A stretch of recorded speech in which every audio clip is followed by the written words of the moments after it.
हमारे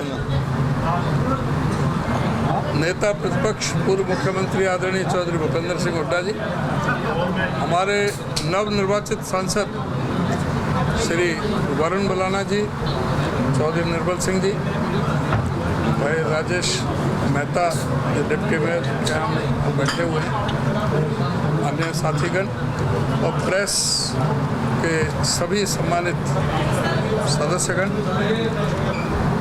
आज हमने अम्बाला जिले का कांग्रेस पार्टी के कार्यकर्ता सम्मेलन किया है और उनका धन्यवाद किया है कि जिस तरह से एकजुटता का परिचय देकर के यहाँ पर भारी जोश खरोश के साथ पूरे अम्बाला जिले से हमारे कांग्रेस पार्टी के उम्मीदवार को यहाँ से जिता करके भेजा है, उनका धन्यवाद भी किया है।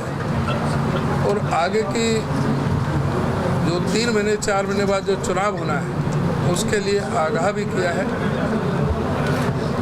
उनसे पूरी तरह से उनको आह्वान किया है कि वो पूरी तरह से विश्राम नहीं करें और मेहनत के साथ जिस तरह से लोकसभा के चुनाव में मेहनत की है उससे भी अधिक मेहनत करें और ये विधानसभा का चुनाव जीते।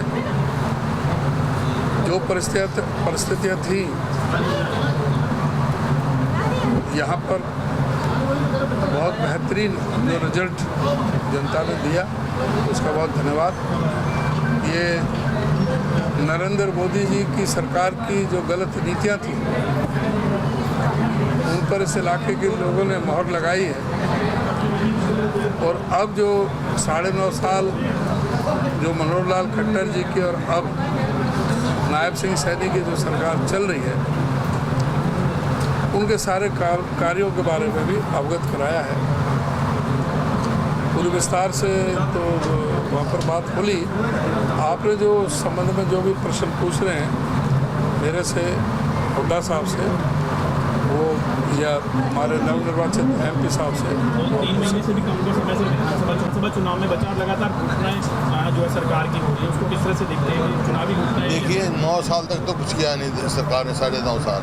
अब चुनाव देख के करते हैं, वो घोषणाएं कर रहे हैं जो हम कह रहे हैं, जो हमारे समय की थी नीति। जैसे 100 गज के प्लॉट है, कुछ प्लॉट हमने 4 लाख के करीब दे दिए थे, 3 लाख के करीब चिन्हित किए थे और कुछ प्लॉट थे, कुछ हज़ार हो गए प्लॉट जो इनका पोजीशन नहीं हो सका था, कुछ डिस्प्यूटेड थे। अब वो उनका नकली दे रहे हैं, मौके पे प्लॉट ही नहीं है बहुत सारी जगह तो, लेकिन अब पोजीशन अब दे रहे हैं। 10 साल तक कहाँ सोते रही है।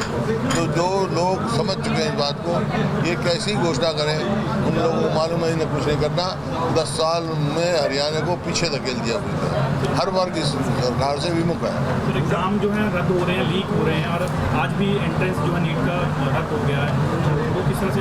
वही मैं कह रहा हूँ, एकदम भारी घोटाला है। ये रोजगार जो कौशल रोजगार निगम है ये भी घोटाला है। ये सिर्फ भ्रष्टाचार के अड्डे हैं और कुछ नहीं। ये हरियाणा देश के और हरियाणा के युवाओं के साथ खिलवाड़ की जा रही है। हम मानते हैं कि किरण चौधरी कुछ टाइम पहले इस्तीफा दे दिया, कांग्रेस छोड़ के बीजेपी पहले जाती तो 1 सीट और खा सकती थी कांग्रेस। कैसे मतलब?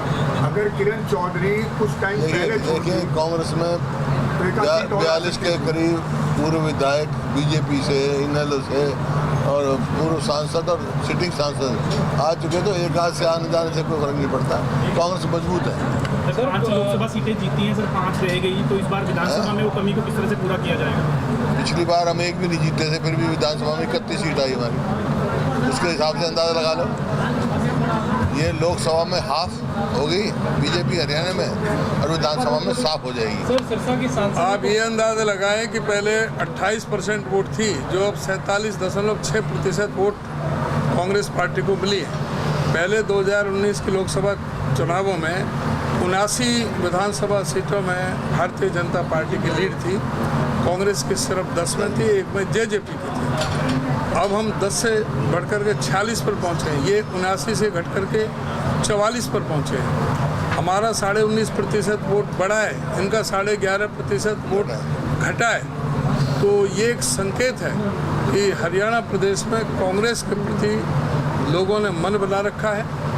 लोकसभा में जब ये परफॉर्मेंस है तो आप ये देखना कि विधानसभा के चुनाव में हम 70+ सीटें जीत करके सरकार बनाएंगे। सर सिरसा की सांसद हैं शैलजा, उन्होंने बयान दिया है कि अगर टिकटों का वितरण सही होता तो बाकी जो 5 सीटें हारे हैं वो भी कांग्रेस की।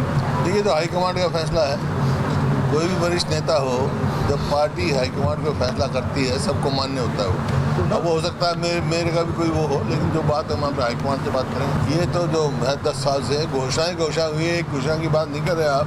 कितनी घोषणा है, सिर्फ घोषणा के मुख्यमंत्री थे भाई, वो मुख्यमंत्री है। और लेकिन विकास कार्य में तेजी लाई जाएगी।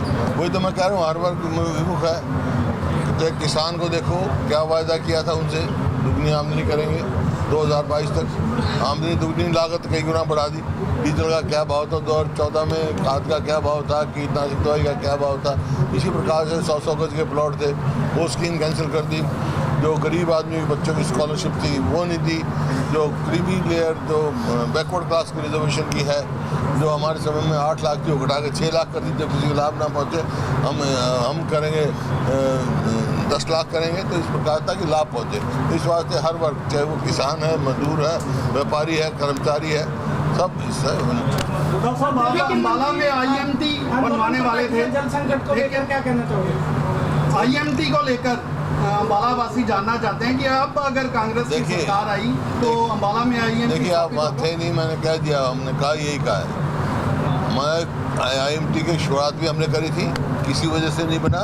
कांग्रेस सरकार आएगी तो अम्बाला में IMT बनेगी। सर, दिल्ली सरकार की मंत्री आतिशी जो है जल संकट को लेकर धरने पर बैठी है, क्या कहना है? हरियाणा पे बार-बार आरोप लगाए जा रहे हैं। देखिए, SYL है और उसका फैसला जो है फाइल भी अटैच कर चुका सुप्रीम कोर्ट में। यहाँ भाजपा की सरकार, केंद्र में भाजपा की सरकार, हमारे हिस्से का पानी नहीं मिल रहा, हमारे हिस्से का पानी नहीं मिल रहा। अब तो कोई वो नहीं, सुप्रीम कोर्ट से बड़ा तो कोई कोर्ट नहीं। बार बार कह रहे हैं हम, इम्प्लीमेंट कराओ, बनाओ। पार्टी के फैसले होते हैं। तो ये माना जा सकता है कि हमारी टिकट यहीं के व्यक्ति को मिलेगा? देखो, हमारा टिकट का क्राइटेरिया जीतने वाले का होगा। हमने तो नहीं कहा संविधान का, इनके जो MP थे उन्होंने कहा सबसे पहले 400 सीट हमारे को चाहिए संविधान बदलने के लिए। शुरुआत तो वहाँ से हुई, वहाँ से मंशा न आई।